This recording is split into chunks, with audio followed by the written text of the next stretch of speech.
Welcome to the Pro Hockey Alumni Podcast, the home of behind-the-scenes interviews, stories, and memories that celebrate the heritage of the great game of hockey. The Pro Hockey Alumni Podcast is hosted by Mark Willand. Episode number 4 of the Pro Hockey Alumni Podcast is sponsored by HockeyTournaments.com.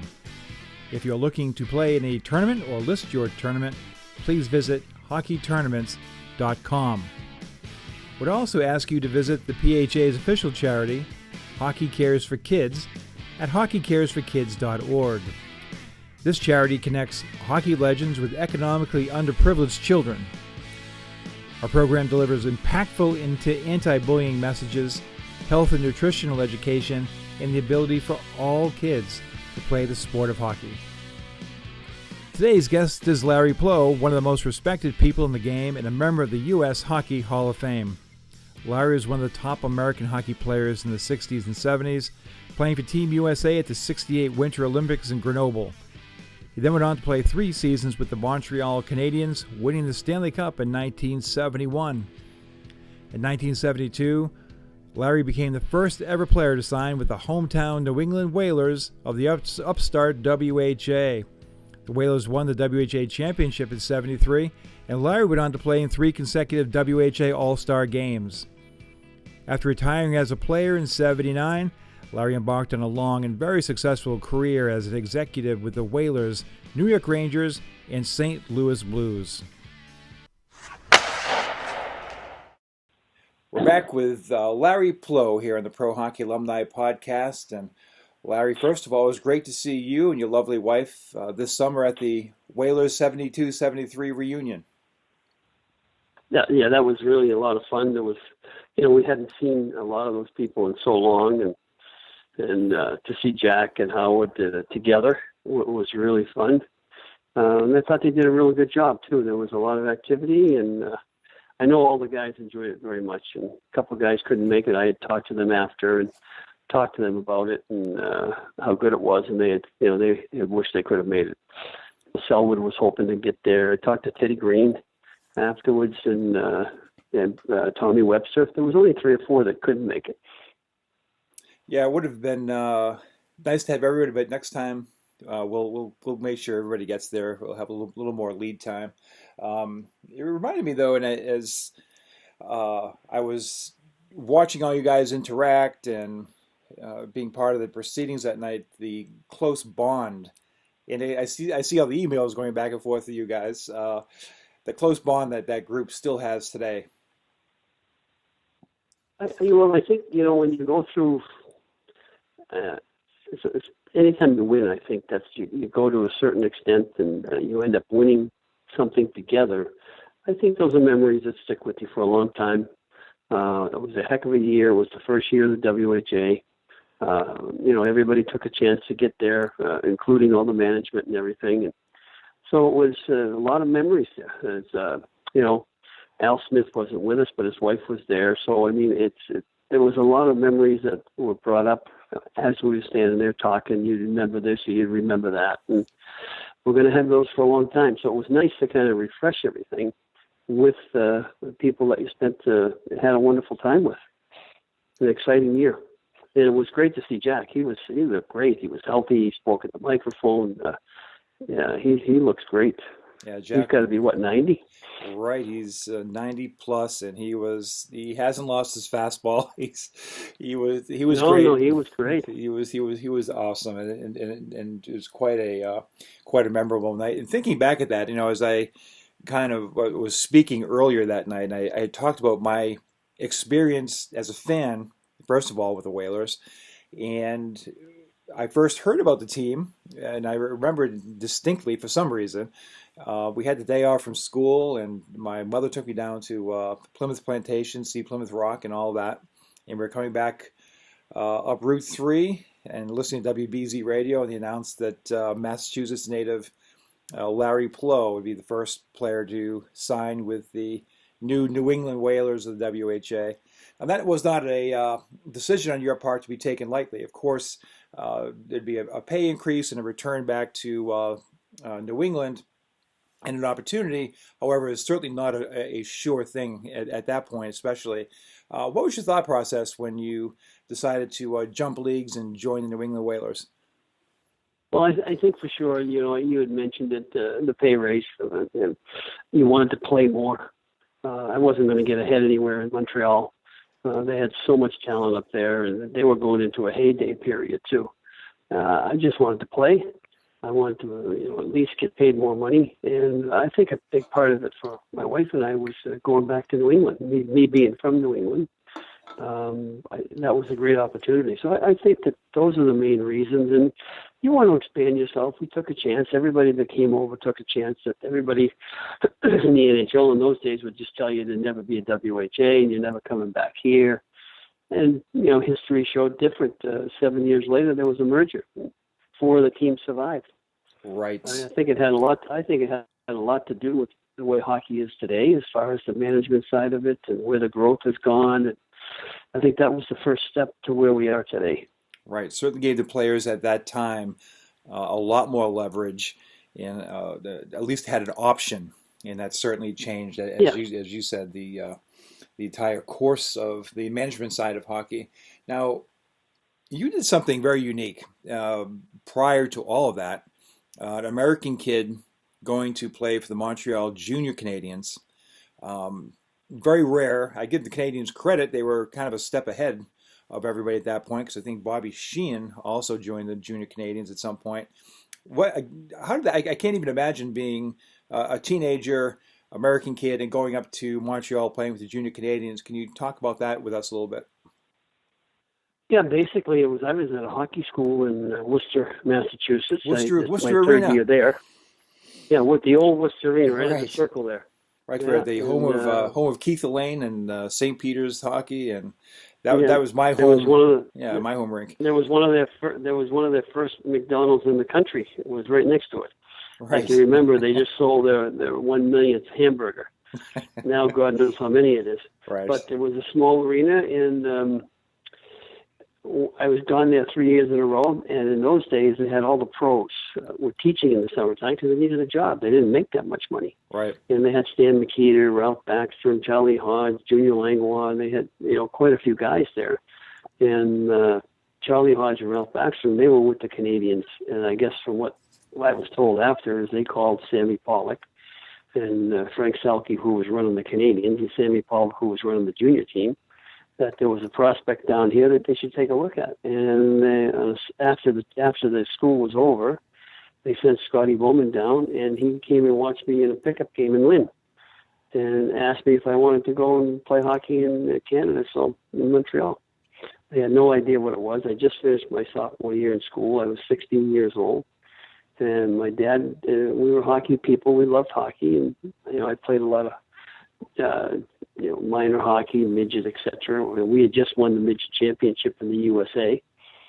So it was an opportunity, but I had no idea, what it was and how it turned out. So well, that's wasn't a lot of people doing it. No, that's for sure. And well, first of all, I grew up literally right down the street from Worcester Arena, and so I didn't know that piece of trivia. The part I did remember is it's almost incredible today. Of course, we're in the middle of Bruins country, and every year the Canadiens and other NHL pros would be at the Worcester Arena doing hockey camps and everything, and it was quite unique, back in that time. But I was unaware that it had such a pivotal part of the beginning of your career.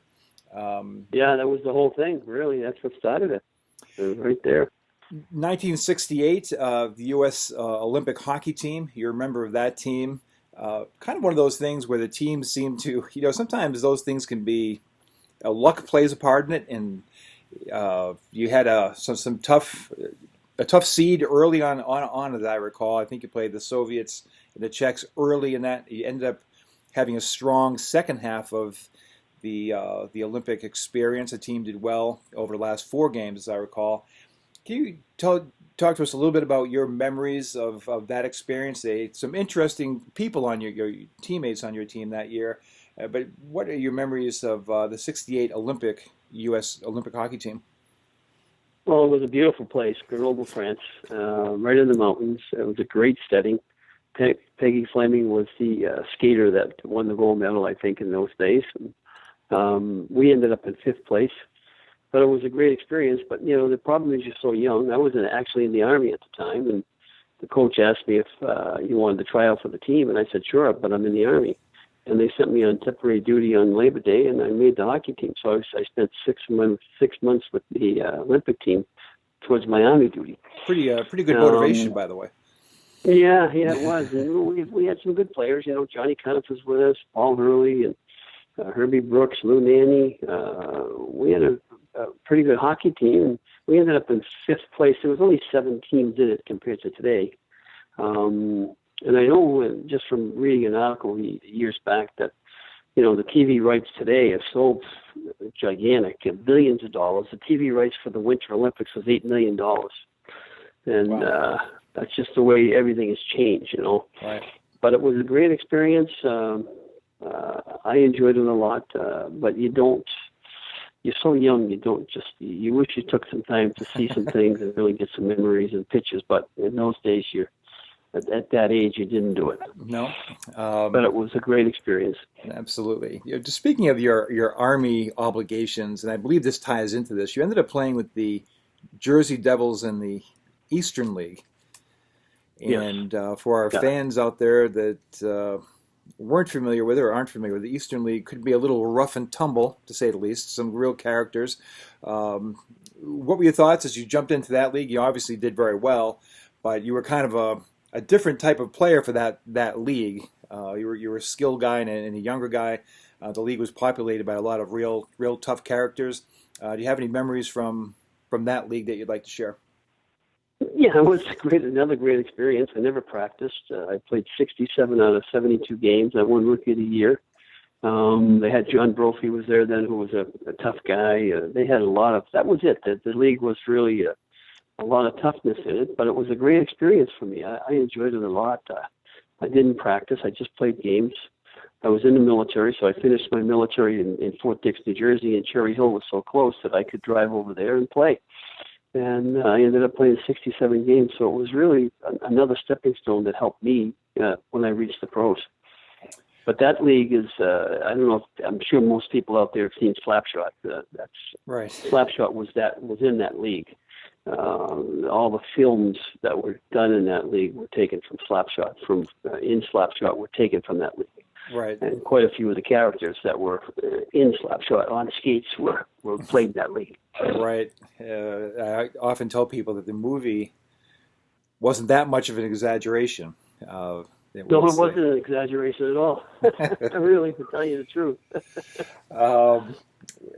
Now you go from that to the other extreme. You join the Montreal Canadiens, and had to be. I know you're young at that point, and it's all a great experience, but it had to be incredible to walk into a locker room, put on the Montreal Canadiens jersey, and look to your left or right and see Jean Beliveau or Andre Richard or any of the great legends, Frank Mahovlich, who were playing. I don't know if Frank was there at that point, but J.C. Tremblay. The team was loaded with superstars and future Hall of Famers. Had to be incredible to play with those guys. Well, it was, but again, you're so young, you don't even know. When you look back at it now, you say, geez, that was unbelievable that you made that team. Right. And one of the reasons I left, like I said earlier in the call, was that they were just at a heyday coming up, and they had great talent. And Lafleur was just my last year pro with Montreal was Lafleur's first year. Beliveau had retired. Henry Richard was there. He won 11 Stanley Cups, the most of any player and most of any athlete in championships. So it was really a great experience. Montreal was a great city. In those days, there wasn't a lot. There was a lot of English speaking in Montreal. It was probably like 40% English, 60% French. So I enjoyed the living there. So it was, again, just a great experience that when you look back at, you wonder, how'd you get through it? How'd you end up where you're at? Right. Well, a lot of good young kids, too. Mark Tardif, Ray-Jean Houle, Guy Lapointe, yourself, I think Chris Bourdeleau at some point. But Jid Drouin and Serge Savard, Lemaire. They were all playing junior with me. Incredible. It's just It's amazing. Like you said, you're too young to have perspective, but again, upon Well, that's it. reflection, You don't have the perspective. Now, when you look back, you know what you did and what you went through, but you wish you could rekindle a lot of it. absolutely. Do you remember the circumstances of your first NHL goal? Yeah, it was against the Rangers. It was a backhand shot against Jacobin. It was a penalty killing goal. It was a shot-handed goal. Um, yeah, good one to get a Hall of Fame score against a Hall of Famer for your first goal. And you remember the experience of coming into the Boston Garden. It had to be a little strange coming into the Boston Garden wearing the opposition's jersey back in those days. You remember your first trip back home to the Garden? Yeah, it was different going back to play in Montreal and play the Bruins, and there was a great rivalry in those days, and it was a tough games. We had actually played, the junior team had played Niagara, Boston's farm team in the OHL in those days. We had played a couple of games down there a couple of years before. But it was, the rivalry of Montreal and Boston was just tremendous. And it was great to go home and your parents could see the game. It was great. It was, again, another memory that you wish you had Right. kind of sunk into it a little bit more at the time.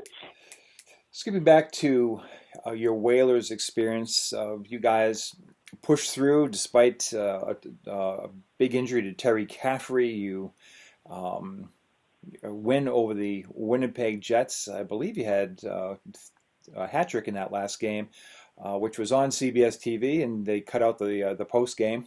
But the tennis, right, drive you nuts. I mean, back in those days, you would, as a fan, you're fighting for every bit of information you could get on the Whalers and the WHA. It wasn't always that available. The team itself was on Channel 56 here locally, but you finally get to that summit, that ultimate game, and they cut free. But it happened to even the best of them. It happened to the Raiders and the New York Jets in the NFL. So that's the way it was back then.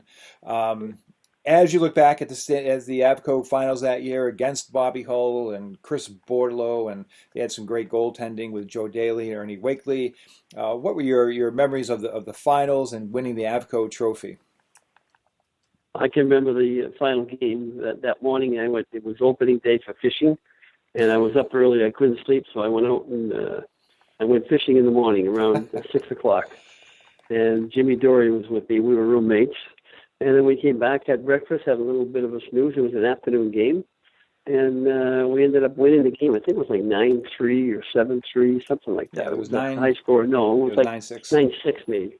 Yeah, it was a high-scoring game. And it was a great thrill. Again, at home, your parents were there. My dad was there. We all went out for dinner after, the whole team.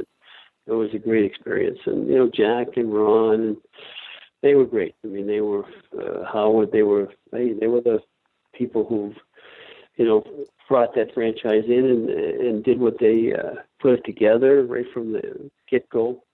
And they survived the 7 years and moved on as one of the stable franchises. And they're still going. Skippy Cunningham is still with them, I think, in Carolina. So many years. He's a lone survivor with the team, I think, down there. He is, and it's not it's not an easy job that he's had over the years. So, boy, I remember even when I worked for the Whalers, that was 30 years ago, and saying to myself, how much more can he be doing this? Man, that's hard work with a lot of discipline and a lot of organization, but he is, perhaps the best ever at his craft and a heck of a good guy, and it's nice to see. Yeah, great person. Sure, it's nice to see him, and it's nice to see Chuck Hayden, still with the franchise, so to speak, down there, and it's great to keep that thread alive. When you conclude the season, obviously a great year.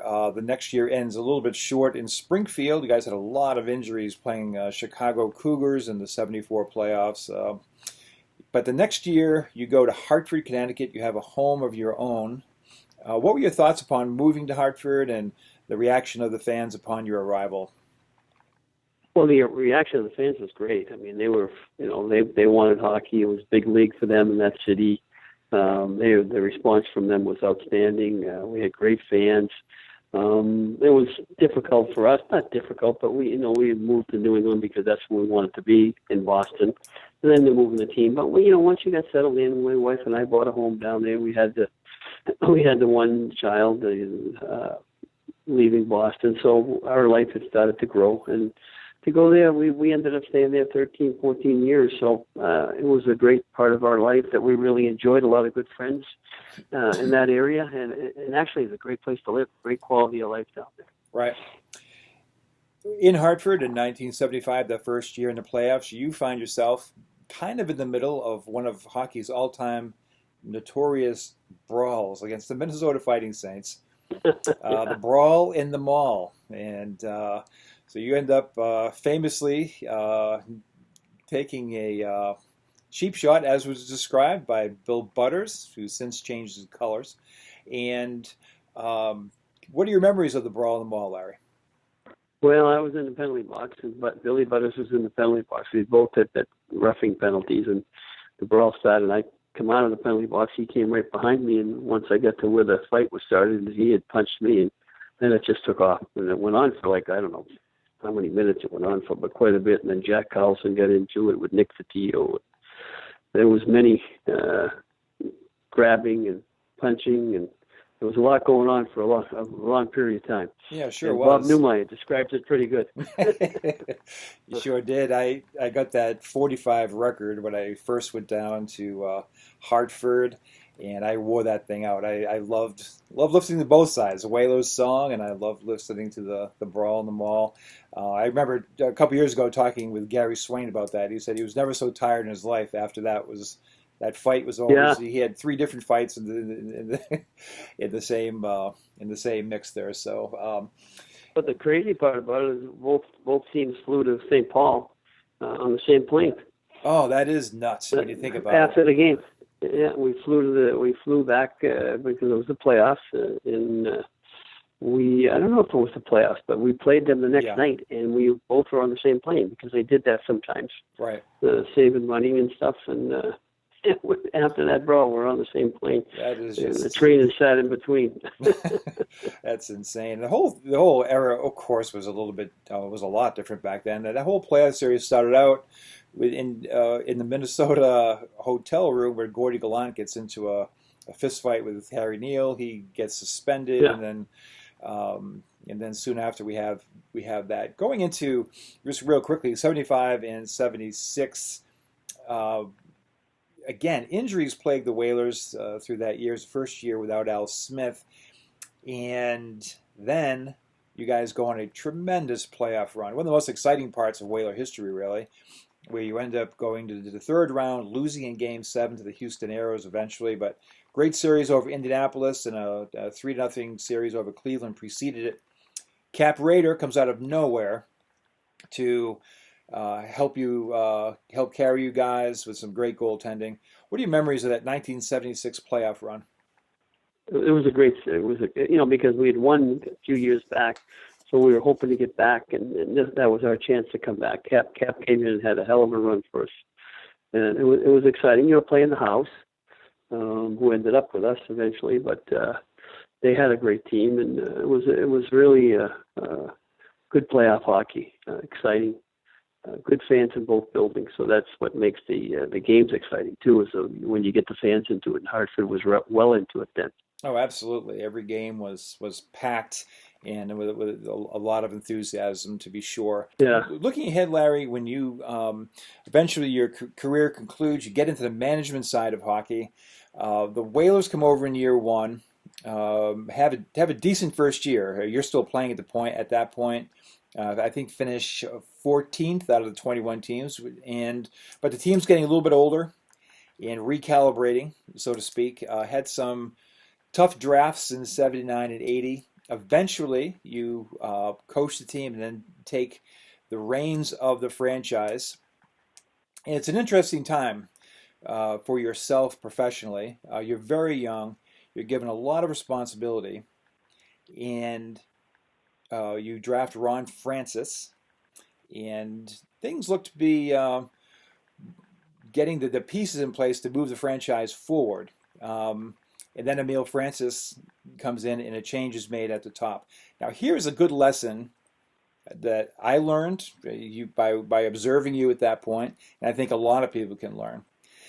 Um, you handled that whole situation extremely professionally and with, I thought, great foresight. So you become, I believe at the time, the assistant GM, and then eventually take the reins in Binghamton, take a step back to take a step forward, so to speak. And in that Yes. last Whaler draft, you draft outside the first round Ray Ferraro, Ulf Samuelsson, Kevin Dineen. The team drafts, but you're influential in that, and you have the opportunity to help nurture those guys in Binghamton. So it ends up being a great move for everybody. And for yourself, can you talk a little bit? I think it's very important for people. I think it's a really good lesson about handling a little bit of adversity and then eventually turning that into a positive. Yes, that's exactly what happened. But I had the job, but I didn't have any experience. That's when I look back. And it's a tough position to get into, but you're not going to refuse it. I was 31 years old. I didn't have experience in either job. And as a player, I always wanted to get into management. And you always had these thoughts, well, I'd do things this way, I'd do things that way. Well, when I got in there, it was totally different. And I wasn't ready for it. And Emil came in and took over, and he was great. He kept me on as an assistant GM, and then he asked me, what do you want to do? And I really wanted to coach. So he said, why don't you go to the American League and coach? And that's what I did for 3 years, and then he brought me back up. I was able to coach a lot of those players that we drafted. Billy Dineen was the key guy drafting those players, Floxy. He was our head scout, and he made all the calls. He was so we had a bunch of those guys. I can remember at least my first year coaching down there, I think 5 or 6 guys, and at the end of the year, before the trade deadline, went back to was called up to the NHL. A bunch with Hartford, and then a bunch with Washington. We had 2 teams together there. Right. So it was a great experience. But as we say, experience it's hard to do without, and if somebody gets in that position, you got to hope that the management above can live through the mistakes. Right, and But I was lucky because I did go back to the minors, and I enjoyed it, and I wanted to coach, and that I think was a great move for my wife and I to go back there. And we enjoyed it very much in Binghamton with the family, the kids, going to school. It was a great environment. Right, and as I said, great teaching environment, learning environment. Right. Well, I remember those days vividly. That's when I started my career in public relations with the Whalers, and the reports out of Binghamton, there was so much trust in what you were doing, and so many players, both, as you mentioned, both for the Washington Capitals and eventually with the Hartford Whalers, had come through, and it seemed like you just had a chance to settle down in your career a little bit and get the experience that you needed, made the best of that.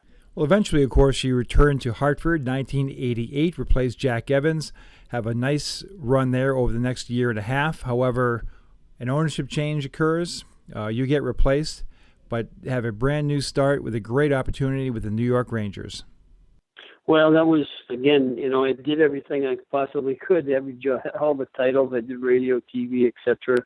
A little bit of everything in the Whalers. It was time for me to move on, and I had a chance to go with the Rangers, which was I really still wanted to coach, but there was nothing happening in coaching other than go back to the American League, and I didn't want to do that at that time. And so I took the assistant general manager's job with Neil Smith in New York, and it was a great experience. We were there 8 years. We won the Cup in '94. I have gained a lot of experience in the field and the management side of things, and I mean, it worked out great for my wife and I, and then we had a chance to go on to St. Louis after that, and the rest is history. It was a great move for us to go to the Rangers. Oh, absolutely. If you had one memory, something that the fans maybe don't know, of that Stanley Cup run in New York, there's something that stands out that maybe the public isn't aware of? Well, I think that, the series against New Jersey was a great series. That, Messier guaranteed the 6th game going to New Jersey, I think it was, and then we came back and won in overtime. And then but the key for us was the trade deadline. We made some trades, and we picked up, I think Anderson came in the trade deadline. Right. I forget who else. We picked up Vic Tavish came in. So the finishing touches came at the trade deadline. which so many Stanley Cup teams, that's what does happen. And those trades really kind of put us over the hump. Richter was outstanding for us. The series against Vancouver was fantastic. It was, I forget the paper in that morning, 54 years was a headline. And so again, it was a great experience for me, another learning experience, kind of almost take a step back to get better, and that's exactly what happened. Well, you end up in St. Louis with a terrific experience there that continues today. And I was curious about, eventually you hire Joel Quenneville to be head coach of the St. Louis Blues. You obviously coached him in Hartford, had a chance to observe him as his coach career is going on. What were the qualities that Joel had that, number one, inspired you to hire him and made him so successful as a head coach in the NHL? Well, I coached him, so I knew him. He was a real player's person. He had a good feel with people, how to handle people day to day. He was young. He had some success in the minor leagues. He had been with the team in Colorado, so I mean, he was ready for the next step as a head coach. And his personality was, very likable. And I think those are the key areas for us. Now we appreciate the time, Larry, and we'll look forward to hopefully seeing you at a Whalers reunion soon. Okay, let's do it again. Thanks, Larry. Bye-bye. Thank you. Bye.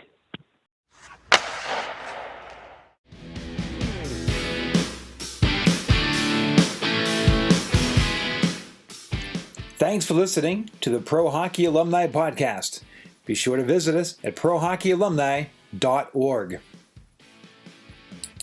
Episode number 4 of the Pro Hockey Alumni Podcast is sponsored by hockeytournaments.com. If you're looking to play in a tournament or list your tournament, please visit hockeytournaments.com.